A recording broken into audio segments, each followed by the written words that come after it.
يا حبايبي عاملين ايه؟ يا رب تكونوا بخير. النهارده هنعمل مع بعض صوصات. هنعمل صوص فراولة وصوص برتقال. هنبدأ مع بعض بصوص الفراولة. محتاجين هنا كوباية فراولة كبيرة، الكمية اللي انت عايزاه، فنجان صغير سكر، ومعلقتين كبار نشا، ومية عشان ندوب فيها النشا. هنضرب بقى الفراولة بالهاند بلندر، لو مفيش هاند بلندر ممكن تضربها في الخلاط. هضربها بدون مية خالص.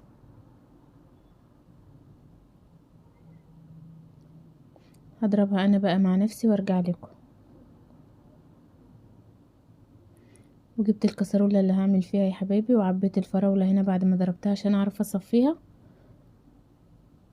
لازم نصفيها كويس عشان ما يكونش فيها اي شوائب او بذور اللي بتبقى في الفراولة دي.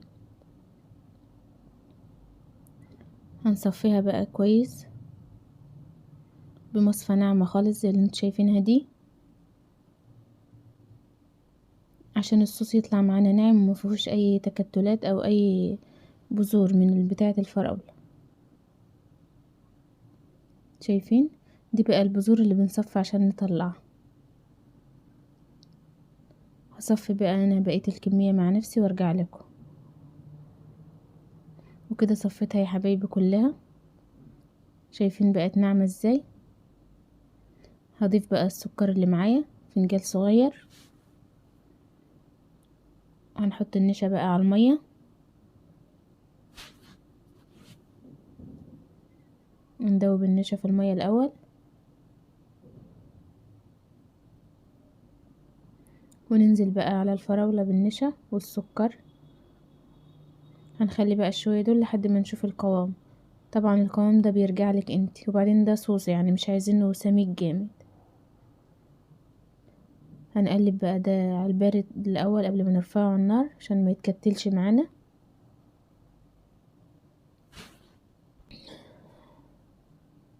معانا لون احمر، هنحط برضو منه نقطتين عشان النشا بيخلي لون الصوص اللي معانا يبقى يفتح شوية. هنقلب بقى على النار، واذا حبينا نزود لون تاني هنزود برضو. كده رفعناها على النار، وهتفضل ايدينا فيها نقلب على طول عشان ما تعملش كتل معانا. هنقلب فيها لحد ما تغلي بقى. وكده غليت يا حبايبي، وبقى جاهز معانا الصوص، وده القوام بتاعه. وزي ما قلت لكم انتوا بتتحكموا في اللون او في السكر زي ما انتوا عايزين. والوان الطعام ديت بنجيبها من عند اي عطار. الازازه ب15 جنيه وبتقعد عندك فتره طويله، وفي منها كل الالوان. وكده يا حبايبي اعمل معايا الكميه دي، وده قوام. بنستعمله بقى في حاجات كتير، تزيين كيكات، اي حاجه. كمان ممكن نحطه على الفطار الصبح، ندهن بيه توست، استعمالاته كتيره. كده هنركنه بقى، وهنعمل صوص البرتقال. انا عصرت معايا كميه برتقال زي اللي انتوا شايفينها دي، وعصرتها بقى على العصارة اليدوية عشان برضو ما احطش مية معاه. ومعايا فنجان سكر ولون اصفر برضو عشان نحط منه نقطتين، وبرضو نشا هندوبه في مية. يعني احنا بنعمل الصوص ب3 مكونات بس. دوبنا النشا في المية، وهننزل على البرتقان والسكر، وبرضو هنخلي النشا الباقي معانا في الكوباية عشان نشوف القوام لما نرفعه على النار.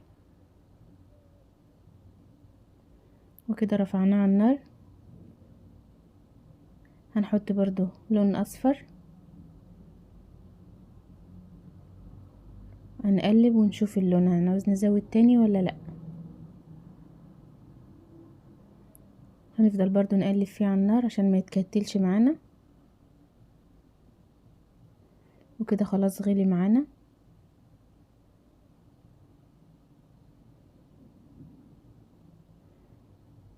بقى جاهز كده معانا، طفينا عليه.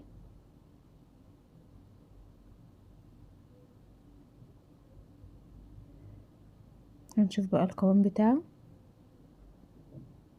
شايفين القوام؟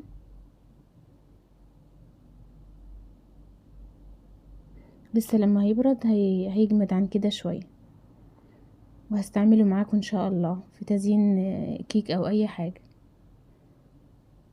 اعمل معايا الكمية دي.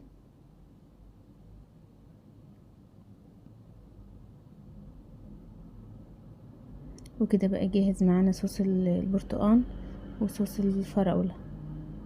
ان شاء الله هعمل معاكم باقي الصوصات، هعمل كراميل وشوكولاتة وهعمل صوص التشيز ان شاء الله اللي بنستعمله في السينابون وحاجات تانية كتير. وكده يا حبايبي اكون خلصت معاكم الصوصات بتاعت النهاردة.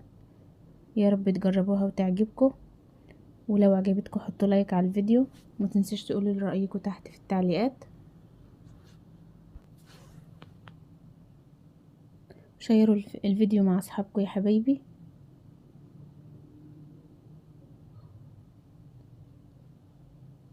وقولوا لي لو عايزين فكرة اي فيديو انا اعملها معاكم.